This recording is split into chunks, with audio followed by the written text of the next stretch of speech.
I know what you. 3, 2, 1. There. Okay, I'm gonna make a video for a friend who wants to know about the Bamboo Warrior. So. Are you gonna comb your hair or something? Oh, okay. I'm a guy. There. Good to go. Okay. These are my swords. The bamboo. That was the HSTS Budo. Best sword I own. This is the Swords in Northshire. Best sword to give to a new guy. This is a Hanwi T10 or T10, and this is the bit. Wait a sec. This is the Hanwi T10. This is the Bamboo Warrior. Yes. Okay, so try to sit in the light here. I got my pajamas on, but it's time to go. That's the uniform of the day. Pajamas. Okay, this is the Bamboo Warrior. Now, it might have changed. I got this, how many years ago? I don't remember. Years ago. But at the time, I got it because it was one of the most well-respected, cheap swords. It's under $100. And I've used it a lot. And I've lent it out a lot. And I've sharpened it. First of all, I don't know if they changed the color or the size, anything. I don't know if they've changed things. I'll just tell you what I got. This is a dark, but not totally dark, kind of a maroon saya. There's no horn on the bottom. There's no horn here. This little doohickey that the cloth goes through that ties it down, that had to be glued in place, so that comes off. I think most swords you get out of China, that same problem exists with these little metal things. They just stick them there and feed the thing through and make that nice little loop thing, which I don't have anymore.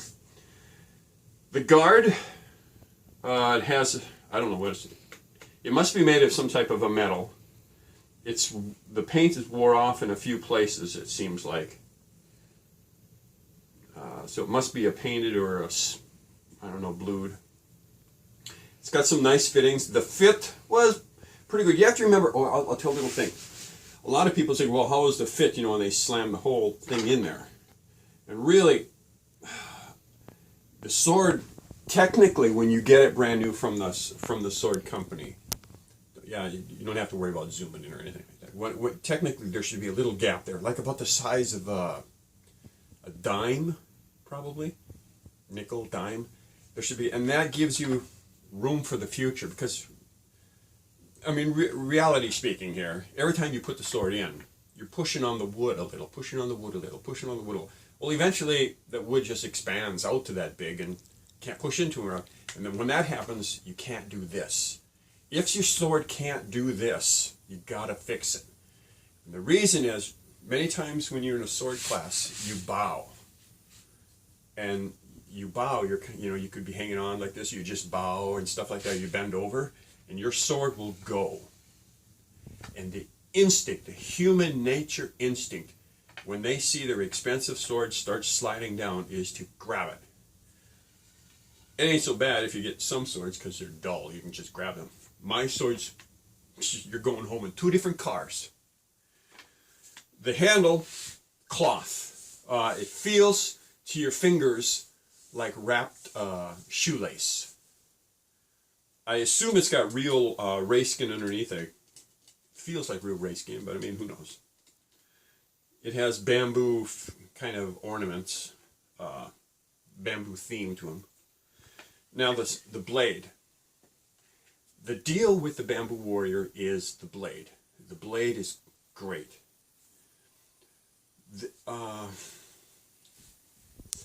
Say, love.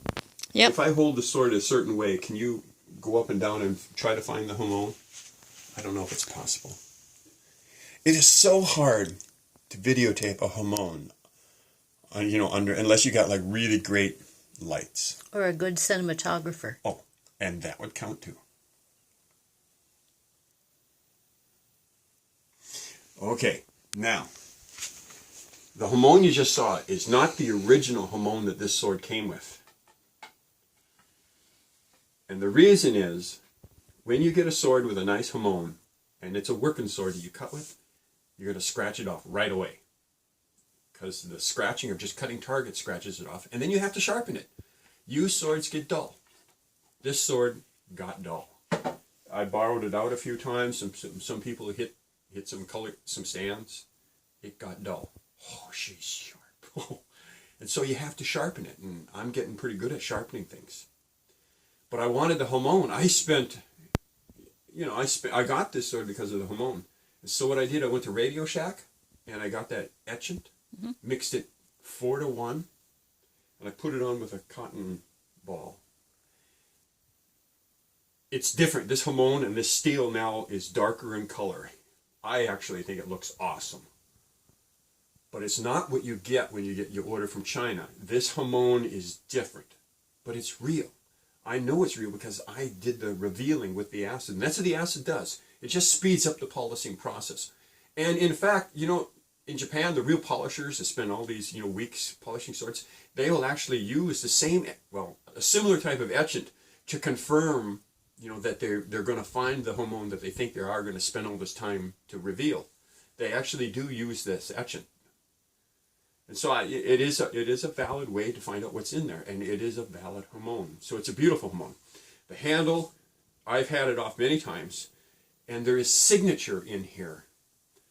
I forget what it says, but I do remember that there's some sort of calligraphy, and maybe it says Masashi.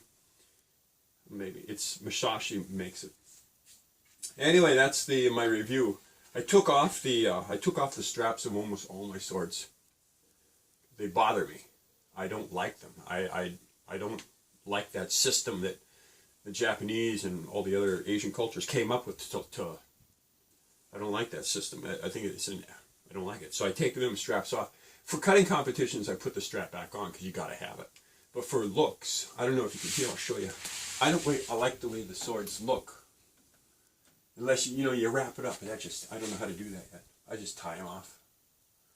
So those are my, this is my swords in Northshire. Little wheel rattle there. I love this sword. I love the way it feels. There's just not a flaw on swords in Northshire. This is the cheapest sword they own. This is the cheapest sword they make. It has no hamon at all. I doubt, if it's hardened at all, it's just thorough hardened. There's no hamon. But I just love this sword. I love the leather. The diamonds, they feel so crisp in your hands. If I were making tricky cuts, this is the one I would like.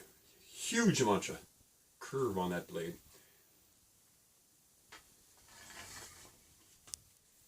And it's custom, so I got everything just customized. But it's a straight. You can see here, I'll show the flaws. The biggest flaw with this handle is that the handle starts kind of wide and just kind of goes narrow. It's just like a handle of a tool, an axe handle, or something. I don't know. Not very good. The difference is in that and this sword. This is my baby. I don't know if you can look this out in the right light, but it's tapered, and it makes all the difference in the world. Now, here I should do a blind taste test. This is a Hanwei. This is the Masashi. This is the swords in Northshire. Remember the different handles. Okay, feeling them. Close my eyes, I'll tell you what this one feels like. It feels vinyl-y. It feels vinyl-y. This one, it feels clothy. This is more, wow. They feel a lot alike. And this is the leather, obviously. This is shoelace cotton. And it actually, well, to your hands, this feels like halfway. This is vinyl-y. There's no doubt about it. This is vinyl-y. And silk kind of feels halfway between cotton and vinyl. Interesting. To my fingers. I have other swords there. We'll get into that later. Okay, anyway, I probably used up enough time. We'll see ya.